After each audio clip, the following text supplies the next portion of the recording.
அனைவருக்கும்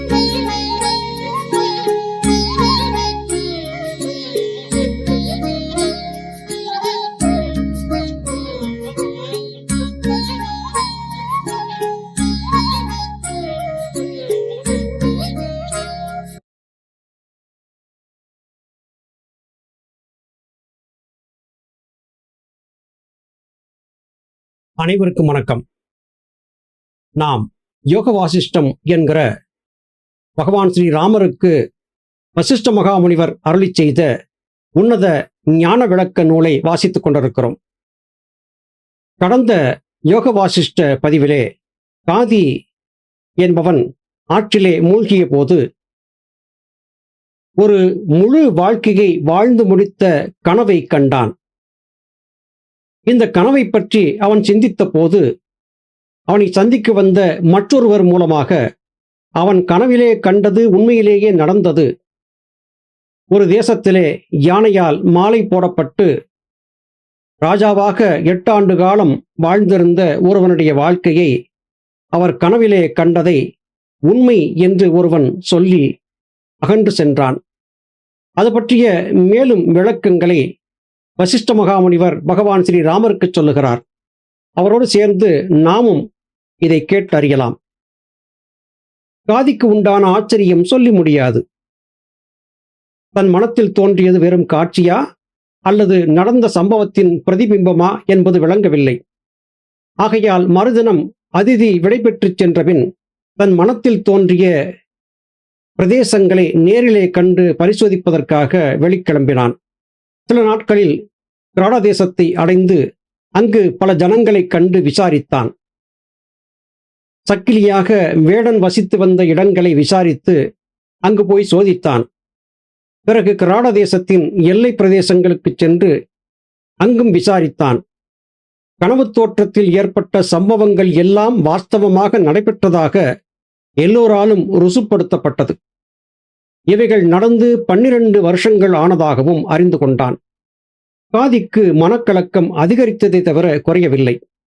மாயையின் விஸ்தரிப்பும் விசித்திரமும் எவ்வளவு அளவு கடந்தது என்று எண்ணினான். ஆயினும் இதன் மூலத்தை அறிய ஆவல் கொண்டவனாய் ஏகாந்தமான ஒரு இடத்தை அடைந்து விஷ்ணுவை குறித்து தியானித்தான். சில நேரத்தில் விஷ்ணு பிரத்யட்சமாகி காதியை நோக்கி மாயையின் விளையாட்டை வேண்டிய அளவு அனுபவித்தும் மறுபடியும் எதை குறித்து நிஷ்டை என்று கேட்டார். பகவானை நமஸ்கரித்து தான் மாயையை பற்றி தெரிந்து கொண்டும் மனத்தோற்றத்திற்கும் பிரத்யட்சமான அனுபவத்திற்கும் சம்பந்தம் புரியவில்லை என்று சொன்னான். அதற்கு பகவான் அளித்த பதில் வருமாறு: பிரபஞ்சம் முழுவதும் சித்தில் சூட்சுமமாக அடங்கியிருக்கிறது. மரத்தின் கிளை, இலை, பூ எல்லாம் வித்தில் அடங்கியிருப்பது போல சித்தில் அடங்கியிராதது வெளியிலும் தோன்ற முடியாது. ஆகையால் பிரபஞ்சத்தில் நடைபெறுவதெல்லாம் சித்தில் அடங்கியிருக்க இந்த அற்ப விஷயம் மனதில் பிரதிபலித்ததில் ஆச்சரியம் என்ன? மேலும் சித்தில் காண்பது ஒரு தோற்றம்தானே. அதுவே வெளியிலும் காணப்படும் பொழுது இதை வாஸ்தவம் என்று எப்படி சொல்லலாம்? ஆகையால் அதுவும் பொய்யே. மேலும் நீ கிராட தேசம் அடைந்து அங்கே விசாரித்ததும் பார்த்ததும் நிஜம் அன்று. நீ அங்கு செல்லவே இல்லை. போகும் மார்க்கத்தில் நடையின் களைப்பால் அயர்ந்து தூங்கும் போது கண்ட கனவே இவையெல்லாம். மனதின் தீவிரத்தால் இக்கனவை வாஸ்தவம் என எண்ணலானாய். ஆகையால் நீ கண்டது எல்லாம் தோற்றங்களே என்று கூறுகிறார். இங்கே நமக்கு புரியாத பல புதிர்கள் இருக்கின்றன. மனம், புத்தி, சித்தம், அகங்காரம் என்கிற 4 பற்றி ஞானபிதா சுவாமி சிவானந்த பரமஹம்சர் அவர்கள் சொல்லி நாம் கேட்டிருக்கிறோம். அதிலே சித் என்பது அண்டவெளியோடு பிரபஞ்சத்தோடு தொடர்பு கொண்டது. புத்தியும் அகங்காரமும் புலன்கள் வழியே இந்த காணப்படும் உலகத்தோடு தொடர்பு கொண்டவை. சித் என்பது ஆழ்ந்த மனதின் தொகுப்புகளை வைத்திருக்கும் ஒரு மிகப்பெரிய பொக்கிஷ அறையாகும். அங்கே இருந்து எப்போது வேண்டுமானாலும் எதை வேண்டுமானாலும் பெற்றுவிட முடியும். வியாசமுனிவர் இந்த இடத்திலிருந்துதான் 4 வேதங்களையும் பெற்று நமக்கு கொடுத்தார். ஞானிகள், மகான்கள் தாங்கள் அறிய வேண்டிய, அறிய விரும்பிய விடயங்களை எல்லாம் இந்த சித் என்கிற அறிவினுடைய நிலையிலிருந்துதான் பெற்றார்கள். யோகசாதன பயிற்சியில் ஈடுபடக்கூடியவர்களுக்கு சில வேளைகளிலே இந்த சித் என்கிற அறிவு விசாலமாக கதவுகளை திறந்து வைத்து நம்மை உள்ளே அனுமதிக்கும். அப்போது நிஜத்தை போன்ற காட்சிகள் அங்கே ஏராளமாக உருவாக ஆரம்பிக்கும்.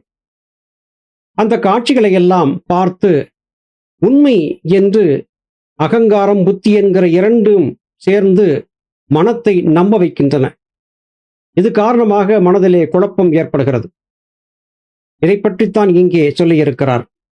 இங்கே நாம் பார்த்த, கேட்ட, அறிந்த, உற்ற, உணர்ந்த அனைத்துமே கனவு என்று பகவான் விஷ்ணு சொல்லியதாக இங்கே வசிஷ்ட மகாமுனிவர் பதிவு செய்கிறார்.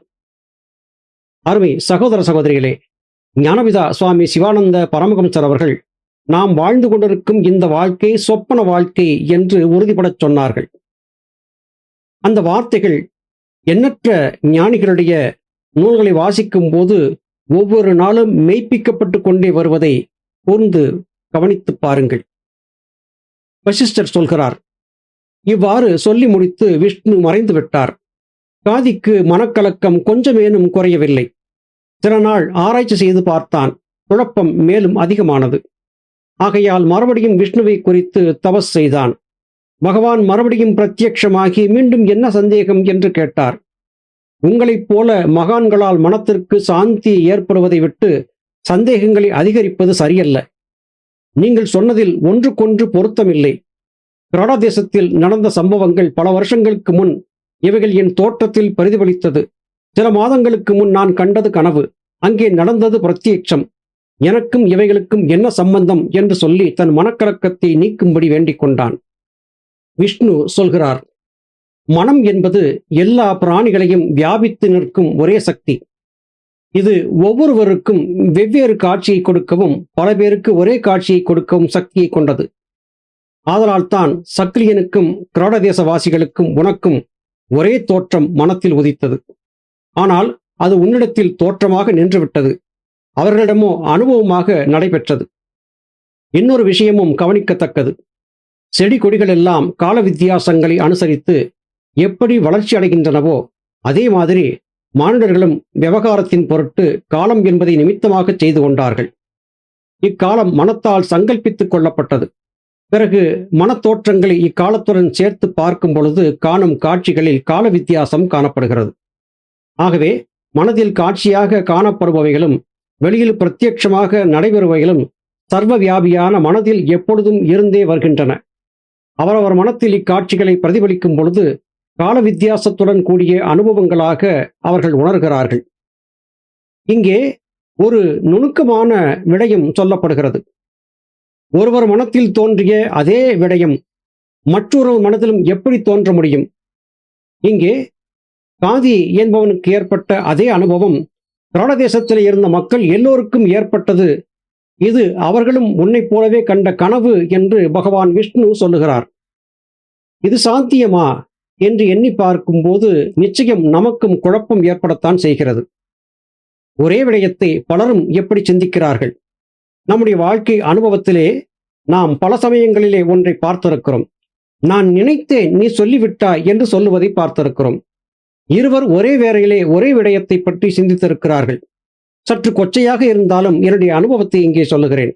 ஒரு நாள் காலை வேளையிலே திடீரென்று எனக்கு காலையிலே சப்பாத்தி என்கிற உணவை இன்று செய்து உண்டால் சரியாக இருக்கும் என்று தோன்றியது. இதை என் மனைவியிடம் நான் சொல்லவில்லை. ஆனால் நான் சொல்லாமலேயே அவர் சப்பாத்தி தயார் செய்து கொடுத்து விட்டார். நான் அவரிடம் சொன்னேன், நான் நினைத்தேன் நீ செய்து விட்டாய் என்று. என்னவோ எனக்கும் தோன்றியது, செய்தேன் என்று சொன்னார். இப்போது எனக்கும் என் மனைவிக்கும் ஏற்பட்ட ஒரே விதமான சிந்தனை எப்படி ஏற்பட்டது, அதுவும் குறிப்பிட்ட ஒரு உணவை பற்றி எப்படி ஏற்பட்டது என்று சிந்தித்து பார்க்கும்போது இங்கே பகவான் விஷ்ணு காதியிடம் சொன்ன விளக்கங்கள் சரியாகத்தான் இருக்கும் என்றே நம்ப வேண்டியிருக்கிறது. உண்மையிலேயே மனங்களிலே ஏற்படக்கூடிய சங்கல்பங்கள் ஒவ்வொரு ஜீவனும் சங்கிலி தொடராக இணைக்கப்பட்டிருக்கிற காரணத்தால் ஒருவருக்கு ஏற்படக்கூடிய எண்ணங்கள் மற்றொருவருக்கும் சுலபமாக கடத்தப்படுகின்றன என்பதை நாம் ஒப்புக்கொள்ளத்தான் வேண்டியிருக்கிறது. ஆகவே மனதில் காட்சியாக காணப்படுபவைகளும் வெளியில் பிரத்யட்சமாக நடைபெறுபவைகளும் சர்வ வியாபியான மனத்தில் எப்பொழுதும் இருந்தே வருகின்றன. அவரவர் மனத்தில் இக்காட்சிகள் பிரதிபலிக்கும் பொழுது கால வித்தியாசத்துடன் கூடிய அனுபவங்களாக அவர்கள் உணர்கிறார்கள். கடஞ்சன் என்ற சக்கிலியன் இருந்தது வாஸ்தவம். அவன் கிராட தேசத்திற்கு அரசனானதும் வாஸ்தவமே. இதை நீயும் அறிந்தவனாக இருக்கிறாய். இந்த தோற்றம்தான் பல வருஷங்களுக்கு பின் உன் மனத்தில் தோன்றிற்று. இப்படி வாஸ்தவமாக நடைபெற்ற விஷயங்கள்தான் எதேச்சியாக சிலர் மனத்தில் தோற்றமாக பல வருஷங்களுக்கு பின்னும் ஏற்படலாம். முற்றிலும் மறக்கப்பட்டவைகள் கூட இவ்விதம் காணப்படலாம்.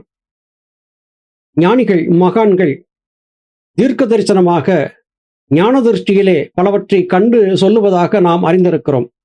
இவர்கள் காலப்பயணம் செய்து கண்டறிந்தார்கள் என்று சொல்லுவதும் கூட உண்டு. மனங்களுக்குள்ளே ஏற்படக்கூடிய சலனங்களை ஞானிகள் துல்லியமாக அறிந்த காரணத்தால் ஒருவரை பற்றி தெளிவாக சொல்லிவிடுகிறார்கள்.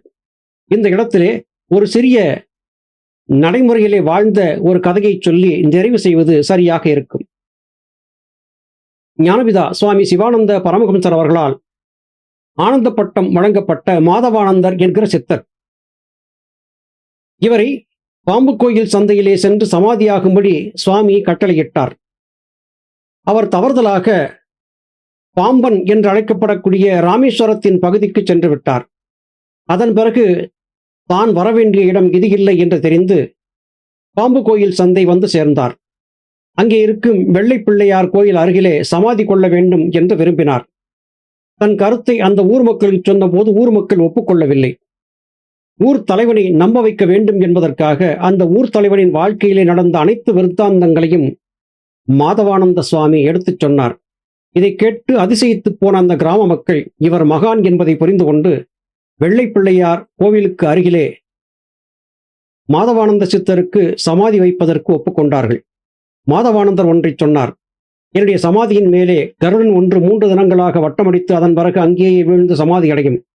அதையும் என் சமாதிக்கு அருகிலே சமாதி வையுங்கள் என்று சொல்லியிருந்தார்கள். இன்றும் பாம்பு கோயில் சந்தையிலே மாதவானந்த சித்தருடைய சமாதியிலே மிகப்பெரிய அதிர்வலைகள் வந்து கொண்டிருப்பதை எண்ணற்ற சித்த வித்தியார்த்திகள் தரிசித்தும் இருக்கிறார்கள். இங்கே ஞானிகள் மகான்கள் சொன்ன அனைத்து கூற்றுகளும் சாத்தியப்பட்டன. முழுமையான ஞானத்தை பெற்றவர்கள் ஒருவருடைய வாழ்க்கையிலே நடந்த சம்பவங்களை நேரிலே படக்காட்சியிலே கண்டதைப் போல காணவும் முடியும், கண்டதை கண்டபடி சொல்லவும் முடியும் என்பதை சித்தர் மாதவானந்தருடைய வாழ்க்கை சரிதத்தின் மூலமாக நம்மால் அறிந்து கொள்ள முடிகிறது. அருமை சகோதர சகோதரிகளே, ஞானிகள் மகான்களுடைய எண்ணங்கள், சொற்கள் இவை யாவுமே அவர்கள் நேரிலே தரிசித்ததைப் போல மனக்காட்சியிலே கண்டு சொல்லக்கூடியவைதான். அதிலே எள்ளளவும் தவறு இல்லை. இதை மற்றவராலும் காண முடியும் என்றால் ஞானிகள் மகான்களைப் போல மனப்பக்குவத்தை நாமும் பெற்றிருக்க வேண்டும் என்பது புரிய வருகிறது. மீண்டும் அடுத்த பதிவிலே உங்களை சந்திக்கிறேன். அதுவரையிலும் நன்றி, வணக்கம்.